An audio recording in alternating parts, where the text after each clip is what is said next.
এটা করবা না, সেটা করবা না, মাথায় কাপড় দিয়ে চলবা, কোনো ছেলে ফ্রেন্ড রাখবা না, কোনো ছেলের সাথে কথা বলবে না, তোমার কোনো কাজিনদের সাথে মিশবে না, আমার কাছে না বলে বাহিরে যাবে না। মানে পুরুষের এসব শাসনে নারী তুমি বিরক্ত হইও না। তুমি ভেবো না তুমি পরাধীন হয়ে গেছো, তুমি তোমার স্বাধীনতা হারায় ফেলছো, বন্দী হয়ে গেছো।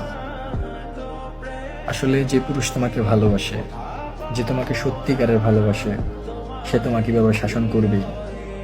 কারণ যে তোমাকে সত্যিকারে ভালোবাসে সে তোমাকে নিয়ে হিংসে করবে। তোমার সাথে কেউ কথা বলা তো দূরে থাক, তোমার দিকে কেউ তাকালেও তার সহ্য হবে না।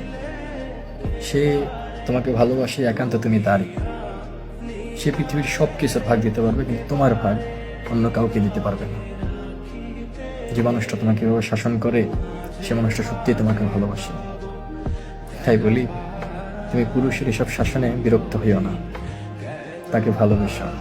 মনে রেখো তুমি সঠিক মানুষ পেয়েছো, এমন মানুষ হারিয়ে ফেলো না, খুব যত্ন করে আগলে রেখো।